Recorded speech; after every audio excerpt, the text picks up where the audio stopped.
Hello everyone, I am Pramod from Indian English speaking class Taiyari. So guys, एक बार फिर से स्वागत है आज की इस वीडियो में। और आज मैं लेकर आया हूँ इज आर एम का प्रयोग जो है एक मेन वर्ब की तरह। जब कभी आपके सामने कहीं सेंटेंस मिले तो उसका अंग्रेजी में ट्रांसलेशन करने का हम आपको 5 स्ट्रक्चर देंगे और साथ में एग्जाम्पल देंगे, ताकि इस तरह का सेंटेंस आपको मिले तो आप आसानी से उसका ट्रांसलेशन कर सकें। ठीक है, याद रखिएगा कि अगर ये नॉलेज हमारे पास होगी तो हमारे पास चाहे जिस तरह के भी हिंदी सेंटेंस आएंगे उसका ट्रांसलेशन हम आसानी से करके अपनी अंग्रेजी को बोल सकते हैं। ठीक है, तो आइए हम आगे बढ़ते हैं और इसके स्ट्रक्चर को देखते हैं, फिर एग्जाम्पल को देखते हैं। ठीक है, तो ये रहा आपका स्ट्रक्चर। 5 स्ट्रक्चर पे ओवरऑल हमने इस सेंटेंस को एग्जाम्पल राइट किया हुआ है। सबसे पहले आप देखेंगे अफर्मेटिव सेंटेंस का स्ट्रक्चर होगा। सबसे पहले हम सब्जेक्ट रखेंगे, फिर हम सब्जेक्ट अगर सिंगुलर है तो इज़, सब्जेक्ट अगर प्लूरल है तो आर, और अगर सब्जेक्ट आई है मतलब हिंदी में मैं है तो उसके साथ में हम एम का प्रयोग करेंगे। ठीक है, अब आगे हम उसके बाद में नाउन रखेंगे या एडजेक्टिव, फिर हमारा फुल स्टॉप रहेगा। ठीक है, आगे हम बढ़ेंगे। निगेटिव अगर मिलता है तो हम सब्जेक्ट रखेंगे पहले, फिर हमारा वर्ब रहेगा। वर्ब का मतलब यही 3 में से कोई एक रहेगा सब्जेक्ट के हिसाब से। ठीक है ना, फिर नॉट रहेगा, उसके बाद में नाउन या एडजेक्टिव अगर है तो उसको आगे रखेंगे। ऑब्जेक्ट कॉम्प्लीमेंट है तो उसको भी आगे रखेंगे। ठीक, अगला हमारा व्हाट टाइप होता है, जिसे हम एस नो टाइप भी क्वेश्चन कहते हैं। तो इसमें हम क्या करेंगे, सबसे पहले इन तीनों में से कोई एक सब्जेक्ट के हिसाब से रखेंगे, मतलब कि जो मेन वर्ब एक प्रकार से हेल्पिंग वर्ब जो काम कर रहा है इसमें। उसके बाद में अगर नॉट है उस सेंटेंस में तो नॉट रखेंगे, और फिर नाउन या एडजेक्टिव, और उसके बाद में यहाँ पे हम क्वेश्चन मार्क रखेंगे। वाई टाइप वाला आता है जिसे हम WH क्वेश्चन भी कहते हैं। अगर ऐसा आता है तो हम सबसे पहले जो हमारा क्वेश्चन वर्ड होता है हम उसी को पहले रख लेते हैं, फिर हमारा सब्जेक्ट के हिसाब से जो वर्ब मतलब कि इज आर एम में से कोई एक हो, और उसके बाद में फिर हम नाउन रखेंगे, फिर एडजेक्टिव, अगर है तो ऑब्जेक्ट कॉम्प्लीमेंट आगे रखते हुए चले जाएंगे, है ना। अब ये हो गया 4 स्ट्रक्चर, राइट।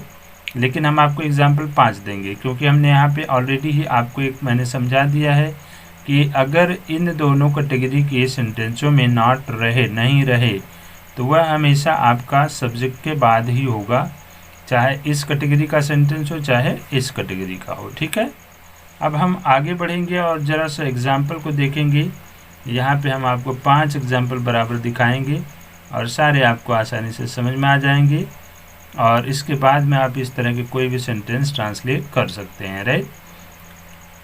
यहाँ पे आपका पहला सेंटेंस है, देखिए, यह आदमी लंबा है, और इसका अंग्रेजी हमने बनाया दिस मैन इज़ टॉल।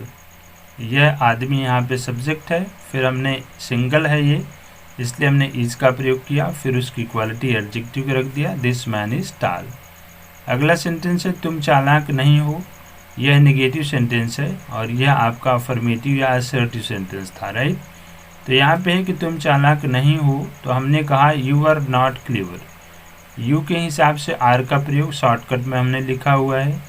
फिर हमने सब्जेक्ट के बाद में मतलब नेगेटिव वाला जब सेंटेंस रहे तो उसमें हम हेल्पिंग वर्ब मतलब कि जो मेन वर्ब है आपका इसमें काम कर रहा है उसके बाद में नॉट रखेंगे, ठीक है ना। और उसके बाद में हमने क्लीवर कर दिया, राइट, क्वालिटी उसकी। अब आगे बढ़ेंगे, हम व्हाट टाइप वाला देखेंगे। व्हाट टाइप वाला देखिए यही सेंटेंस है जिसमें हिंदी में सबसे पहले क्या करके क्वेश्चन पूछा जाता है, ठीक।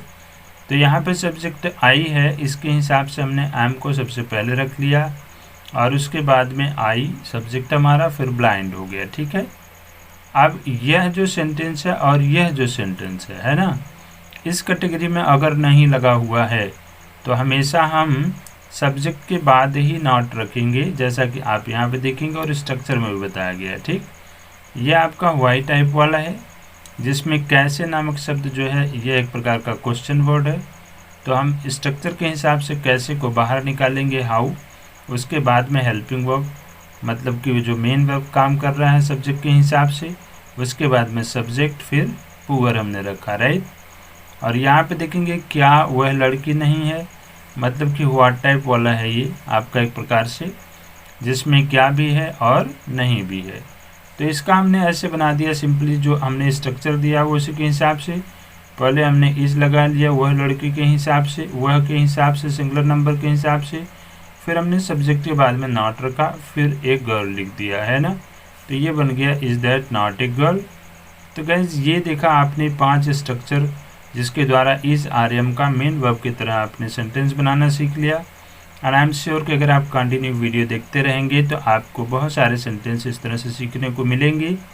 और याद रखिए कि ग्रामर की अगर आप प्रॉपर पढ़ाई करना चाहें तो डिस्क्रिप्शन बॉक्स में ग्रामर का लिंक दिया गया है, उस पर आकर के आप ग्रामर की अच्छी पढ़ाई कर सकते हैं। और आज के वीडियो में बस इतना ही। लगे रहें मेरे साथ। मैं आपको प्रॉमिस करता हूं कि आपको घर बैठे बैठे आसानी से अंग्रेजी बोलने के लिए ऐसे तमाम ट्रिक्स देता रहूँगा।